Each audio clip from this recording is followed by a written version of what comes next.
Kalau orang benar wudunya, pasti benar sholatnya. Kalau orang wudunya salah, akan berdampak pada tidak sempurna sholatnya. Silahkan ibu cek, anak ibu wudunya seperti flash, cepat, kilat. Secepat kilat, itu pasti menunjukkan sholatnya bermasalah. Nah sekarang bagaimana Nabi menunjukkan wudu yang benar? Yuk kita lihat pelan-pelan. Buka Quran surah kelima ayat ke-6, paling kiri sebelah atas. Ayo lihat sini, lihat. Kata Nabi, kalau sholatnya ingin sempurna dimulai dari wudu. Ya ayyuhalladzina amanu, kalimat wudu dibuka dengan kalimat iman. Idza qumtum ila shalah, kalau kamu ingin sempurna dalam menunaikan salat, faghsilu wujuhakum, maka mulai dengan menyempurnakan wudu. Lihat baik-baik, saya tidak bermaksud mengajarkan, hanya mengulang kembali apa yang kita pelajari. Yang pokok dalam wudu itu ada 4, sisanya sunnah. Kalau disebutkan wajah dalam bab wudu, itu tidak ada yang lain kecuali bagian tampak muka, gitu ya. Kalau yang punya jenggot, itu termasuk janggutnya di selai-selai. Kalau bapak kalau tidak punya jenggot atau belum punya jenggot, tidak usah maksa. Karena sunnah dalam hadis jenggot itu sunnah merawat, bukan menumbuhkan. Silakan buka tentang babul liha, bab jenggot. Itu hadis-hadis tentang sunnah jenggot, sunnah merawat bagi yang punya jenggot. Tapi yang tidak punya jenggot jangan dipaksakan. Beli arang, sok. Beli timun, tidak usah. Ya, tapi kalau ada jenggot ya silakan rawat dengan baik supaya menampakkan nilai-nilai kemuliaan. Tahan. Sekarang kita mulai. Bagaimana cara berwudu yang baik? Perhatikan baik-baik. Kata Quran faghsilu, membasuh wajah, kalimat Qurannya menggunakan kata ghasala. Ghasala itu ambil airnya, tumpahkan di tempat yang dibasuh. Ambil airnya, tumpahkan di tempat yang dibasuh. Mohon izin, tahan sebentar, Mas. Sini, Mas. Puntennya yang kan bantosan, kadia sekedap. Sifat wudu cuma ada 3. 1, pakai keran. 2, pakai gayung. 3, air yang mengalir. Ya, seperti di sungai ada air mengalir itu nggak ada masalah. Tapi kalau menggunakan gayung atau semisalnya, Nabi itu diriwayatkan dalam hadis itu sangat menghemat air. Bahkan pernah beliau kemudian berwudu, kalau kita kemudian hitung, itu hanya sejumlah Pak, seaqua gelas Pak, cukup. Atau yang kedua, menggunakan keran ya. Kalau sekarang kita ada keran, contoh ini kerannya. Ya. Kerannya agak tinggi sedikit. Dan kita sesuaikan. Ambil airnya. Misal contoh, ghasala itu bukan ditumpahkan, ambil air, tumpahkan di tempat yang akan dibasuh begini. Yang telunjuk itu kemudian menghapus atau menghilangkan kotoran di sela-sela mata, contoh. Yang jempol menghilangkan kotoran di sela-sela telinga bagian belakang di sini. Ya. Dalam wudu, lihat, aidiakum ilal marafiq, ila sampai siku. Bukan dari siku ke tangan. Jadi saat kita mengambil air wudu, ambil airnya, tumpahkan dari sini ilal marafiq sampai ke siku ke sini. Balikan lagi ke depan. Jadi bukan kerannya dibeginikan, sikunya dibeginikan, takut, bukan. Jadi bukan siku diteruskan ke bawah. Yang tepat itu ambil airnya, kemudian basuh dari sini sampai dengan ke sikunya. Hati-hati. Ini ada maknanya. Dan jika benar di hadis Muslim, jika orang wudunya benar seperti ini, maka bersamaan dengan jatuhnya air wudu itu, jatuh pula dosa-dosa dan kotoran yang melekat pada anggota tubuhnya. Tidak cukup dengan amin, nanti kita lihat dulu. Teruskan, saya baru caranya dulu nih. Awas. 3. Wamsahu biru'usikum. Wamsahu, lihat. Untuk wajah pakai ghasala, basuh. Tangan ghasala, basuh. Tapi ketika berpindah pada yang ketiga, wamsahu, berubah jadi masaha. Tahan sebentar ya. Cari kelecep sini, cari. Duduk sini aja. Lihat sini. Ya, pilih. Duduk di sini atau ngapus. Ah, sudahlah. Datang sendiri, nulis sendiri, ngapus sendiri, luar biasa. Cuman di menes ini. Ini awas, ini penting ini Bu ya, penting. Saking pentingnya susah dihapusnya tuh. Dah sini aja. Masaha. Masaha. Sudah. Masaha artinya mengusap. Kalau yang tadi membasuh, kalau masaha mengusap. Jadi yang ketiga ini tidak usah dibasuh. Jangan tumpahkan air di tempatnya, tumpahkan airnya kemudian usap tempatnya. Pertama, wamsahu biru'usikum. Masya Allah, kata Allah, bagian ketiga usap kepalanya. Awas, hati-hati. Tangan selesai pindah kemana? Bukan ke rambut tapi kepala. Jadi dalam bab wudu yang diusap bukan rambutnya, kepalanya. Itulah keadilan Allah. Kalau yang diusap kepalanya, semua manusia yang hidup pasti punya kepala. Tapi kalau yang diusap rambutnya, ada ketidakadilan karena tidak semua orang punya kepala, punya rambut. Tuh. Nah, sekarang lihat sini.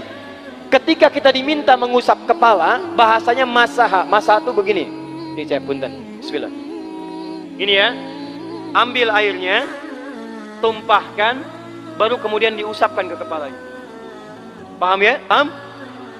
Nah, tahan sebentar. Dan ini menggunakan huruf ba. Masya Allah. Ba. Lihat, wajah tidak pakai ba, tangan tidak pakai ba, tapi khusus untuk kepala pakai ba. Wamsahu bi. Huruf ba dalam ilmu nahu, coba dibuka yang suka ngaji, buka kitab Bughnil Labib an Kutubil A'arib, halaman 29 sampai dengan 59. Di situ ada penjelasan karya Ibnu Hisham Al-Ansari. Ibnu Hisham Al-Ansari. Itu ada penjelasan tentang makna huruf ba. Huruf ba itu punya 14 arti dalam bahasa Arab. Ada ilsaq, ada istighraq, ada muhabah, ada ba li tab'id. Ba li tab'id dibagi dua. Tab'id ma'al hudud wa tab'id bila hudud.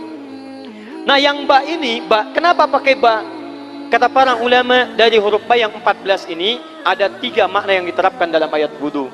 Satu, istighraq. Istighraq itu membasuh keseluruhan. Jadi kalau kita ingin wudu, ambil airnya tumpahkan, basuh keseluruhan dari depan sampai ke belakang begini. Balikan lagi. Yang kedua, at-tab'id ma'at tahdid. Sebagian tapi dengan batas. Kata Imam Asy-Syafi'i, di mana batasnya ubun-ubun? Diboleh kalau kita mau wudu, misalnya ibu tidak bisa membasuh keseluruhan, sedang pakai kerudung misalnya, jilbab nggak bisa dibuka, tempat wudunya terbuka, Anda tinggal ambil air wudu, kemudian tumpahkan sedikit, boleh diusapkan bagian kepala sampai ubun-ubun, sah wudunya. 3, at-tab'id min duni tahdid. Sepanjang disebut bagian kepala, masuk kepala nggak ada batas. Ini kepala bukan? Ini kepala? Ini kepala? Nah, jadi kalau Anda berwudu mengusap bagian kepala, itu sudah sah walaupun bagian tertentu diusap di kepalanya. Kapan ini dipraktekkan? Kata Imam Malik, kata Imam Abu Hanifah, ini dipraktikkan kalau seorang memiliki satu sakit di kepalanya yang tidak memungkinkan dibasuh keseluruhan. Misal, mohon maaf, ya ada orang misalnya, mohon maaf ya, tiba-tiba sedang jalan di kebun, tuh jatuh duren, tuh anak duren ya, jangan duren yang besar, tiba-tiba nimpa misalnya, duren teh bahasa rangatnya kadu bu, ya, kadupak, kaduhung, ya dan seterusnya, kadu, nah nimpa kepalanya, bocor misalnya, kemudian dalam bocor itu diperban, kata dokter tidak boleh kena air. Saat bagian kepala yang tidak boleh kena air itu bukan berarti wudunya kemudian bisa batal atau boleh tayamum karena tidak bisa mengusap kepala. Kata para ulama, boleh dia mengusap bagian kepala yang lain yang tidak terluka. Itulah kenapa Allah memberikan huruf ba di sini untuk kemudahan bagi kita dalam menunaikan wudu. Tapi pastinya yang dibasuh kepalanya bukan rambutnya. Jadi kalau ada laki-laki sudah dandan, sisiran, rapi, tiba-tiba keran dibuka, yang diusap cuman rambutnya, ulak, itu batal wudunya, tidak sah, harus diulang. Perhatikan baik-baik. Yang 4 ini wajib wudu, tambahannya sunnah. Niat dimasukkan dalam wajibnya. Lihat sini, kumur-kumur sunnah, telinga sunnah, istinsyak sunnah. Yang 4 ini wajib. Tapi terlepas dari wajib dan sunnahnya, perhatikan baik-baik. Kenapa ini disebut dengan wudu? Dan hebatnya, Al-Quran mengistilahkannya dengan toharah. Toharah. Apa itu toharah? Apa itu suci? Toharah. Apa itu toharah? Suci. Apa itu suci? Toharah. Ada taharah, ada nadhafah, itu beda. Kalau nadhafah, bersih luarnya, tapi belum tentu bersih dalamnya. Bisa jadi luarnya bersih, tapi dalamnya najis. Misal, hewan yang paling najis apa? Yang haram. Misal hewan tadi itu, hewan babi misalnya, misal dibersihkan, dimandikan, disisir sampai bersih. Bersih tidak? Bersih. Tapi halal tidak? Suci tidak? Tidak. Al-khinziru nadhifun walakinnahu ghairu tahir. Babinya bisa bersih tapi tetap tidak halal, tidak suci dia, tetap haram, tetap najis. Paham? Tapi kalau bersih luarnya dan suci dalamnya, maka kalimatnya berubah dari nadhafah jadi taharah. Taharah. Orangnya disebut dengan tahir. Kalau rajin dikerjakan disebut dengan mutatahhir. Wudu dalam Quran disebut dengan taharah. Seakan-akan memberikan pesan, maaf, orang yang wudu itu bukan hanya bersih fisik luarnya saja. Jadi kalau orang wudunya bersih, bukan cuma wajahnya yang bersih. Kalau wudunya benar, bukan kotoran di tangan saja yang hilang. Tapi mohon maaf, fisik dalamnya itu ikut suci. Fungsi tangannya jadi bersih, fungsi wajahnya jadi bagus, fungsi lisannya jadi bagus. Makanya kata Nabi, kalau orang benar wudunya bersamaan dengan air wudu yang menetes, maka tumpahlah kotoran-kotoran di bagian fisik-fisik tubuhnya. Jadi kalau kita benar wudunya kumur-kumur, kukumur, masukkan, keluarkan, bersamaan dengan keluarnya air itu, maka kotoran-kotoran di lisan pun ikut keluar. Tangan dibasuh, bersamaan dengan dibasuhnya tangan, fungsi tangan yang kotor-kotor itu ikut hilang. Hadis Muslim. Makanya orang yang setelah selesai wudu dia berdoa, apa wudunya? Apa doa wudunya?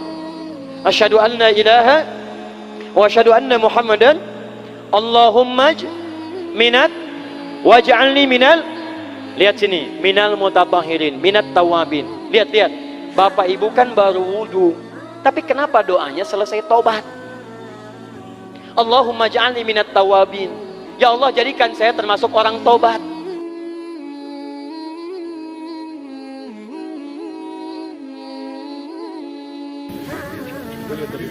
جماعة جون ايه؟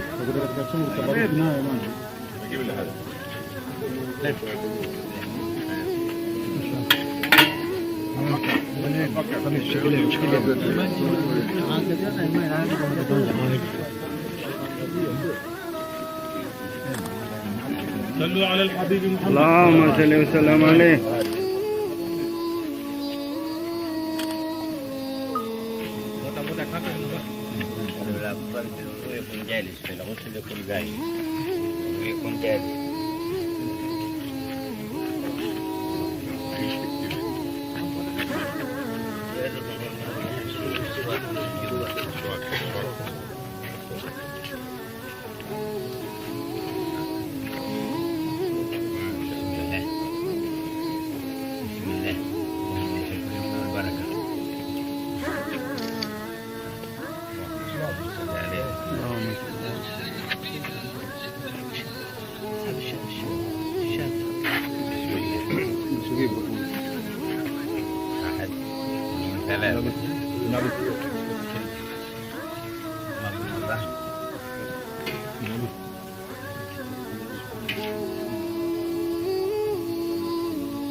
اللهم صل وسلم عليه.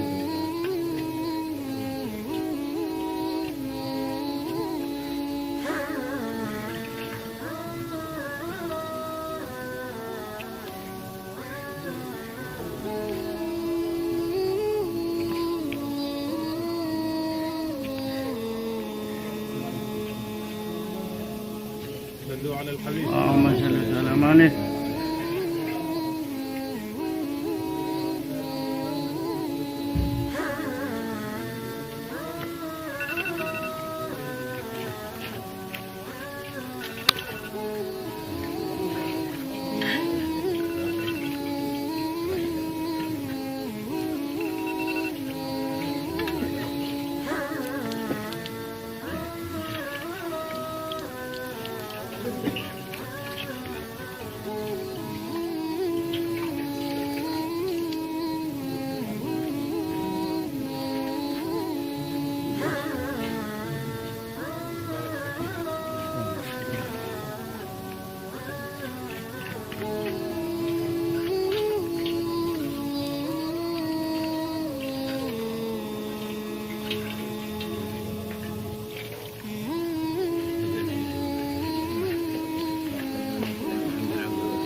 آمين.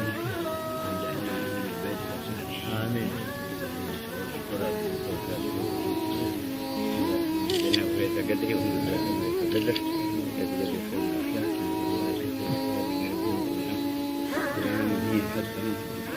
اللهم اغفر لنا ذنوبنا واسلامنا ولا تفتنا بما جريت علينا وقنا وصلحنا